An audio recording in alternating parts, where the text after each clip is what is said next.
Greetings, TME community. Today I will present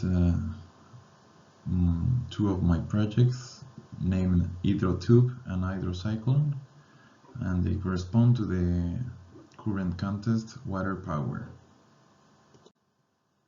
First of all, as always, we have three cues on this contest: the waterfalls, which will be splashy and wet, but okay, it could be done.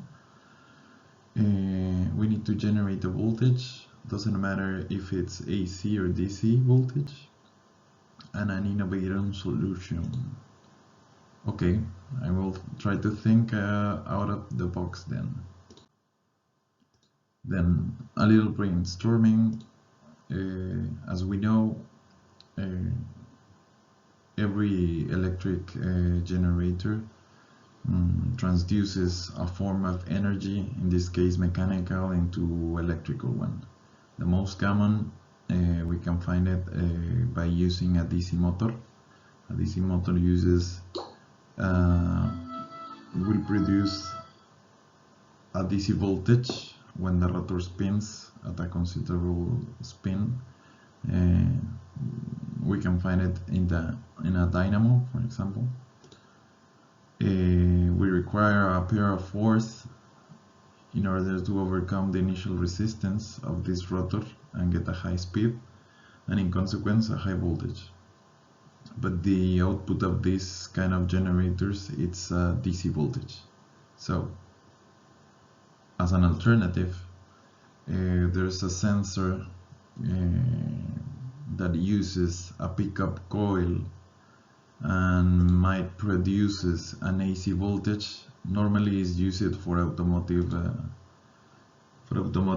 applications. It's called a pickup coil or a pickup sensor, which creates a small spark of a AC signal. Once a magnetic field it's exposed to it, and it's varying along the time. As I said, it's used in automotive industry to measure RPMs on motors and gears.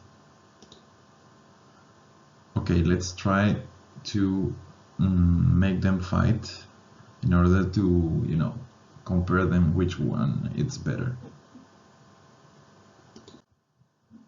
For the comparison, we'll take a look about the physics.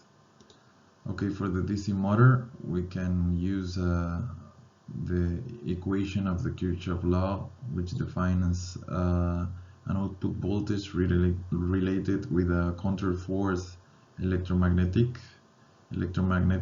force, and excitation current, and the inner coil resistance. So we will try to get an output voltage Vg, but it will be a DC voltage. And for the other case, we will require the Faraday law, which involves an induced voltage that relates the turns of a coil, which the pickup coil is made of, and the exposure to a magnetic flow variation rate.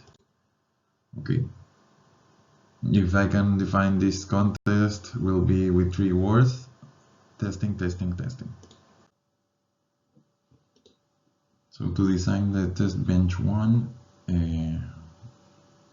for the DC testing bench, we need two DC motors and a range of gears to transfer rotation from one DC motor to the other one, but keeping the same angular speed, with a range of reducing and increasing speed relation. A PWM speed Arduino control circuit, a magnetic reed switch to measure the RPMs and frequency at which the rotor is spinning,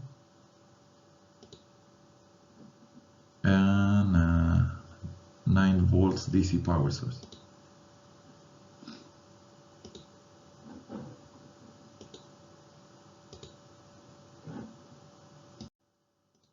For the designing of the test bench 2, where we generate an AC testing bench, we will need several commercial and handmade coils with different inductance values, 3D design and 3D printed of several models of turbines with magnets, housings and supports for it, a bunch of neodymium magnets, and same electronics as for the test bench in order to control the speed of the rotation of the turbine, which includes some magnets in order to variate the magnetic flux.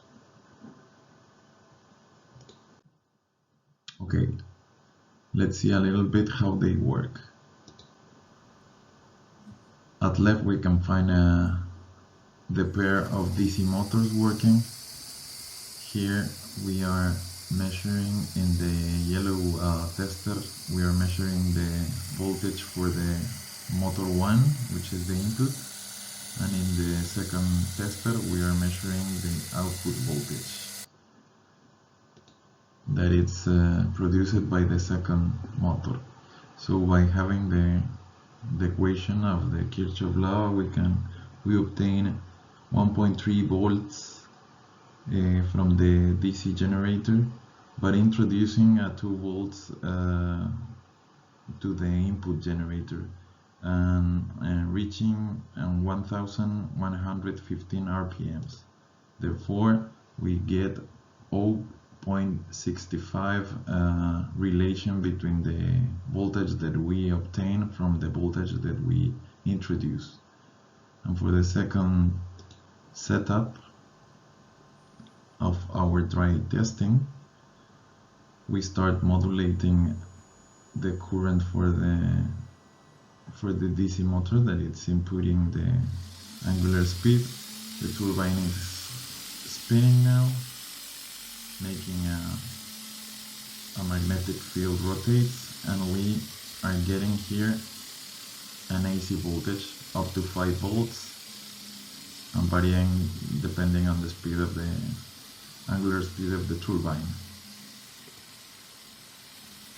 So we have tested several inductors with values of the inductance from 10 to 1000 of millihenries, and the best results we obtained with an induced voltage of 7.78 volts of AC and introducing only 2 volts of DC at an angular speed of 48 RPMs. With this we got a relation of the voltage obtained from the voltage that we introduced of 3.89, which is the best. So we stay with the AC pickup coil to make our prototypes. For the first prototype, we choose the best design of the turbine, the best performance inductor. We scale down a gravity water circuit, and we create a flat rotational valve in order to create a slow flow to test for several seconds. And we have made this, the droTube. For the designing of prototype 2, we use also the best design of turbine, the best performance inductor, but without magnet. We create a compact closed housing for high flow and support for the inductor. Meet then the Cyclone.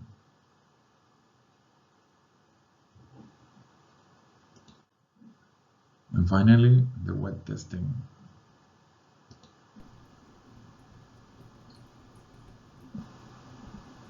We can observe at left the gravity flowing,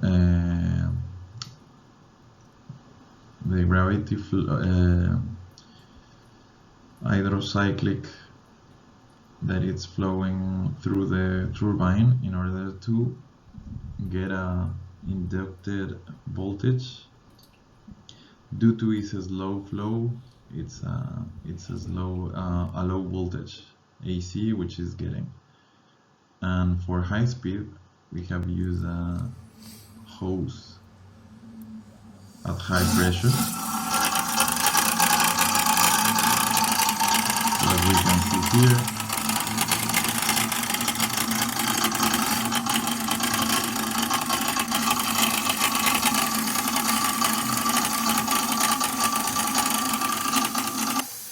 we got up to 9 volts AC, and in the case of either Cyclone, it remains at the same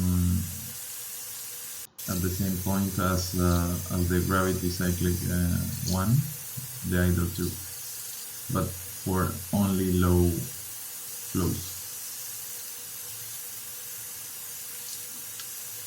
So the either tube works well with low flows of 0.25 liters per minute, generating a AC voltage of 0.5 volts. For high flows of 4.28 liters per minute, we got up to 10 volts AC. And for the case of either Cyclone, it has been only tested with low flow. It remains as the same with the either tube, but with enclosure it could work well with the speeds from a river, which are up to 500 liters per minute.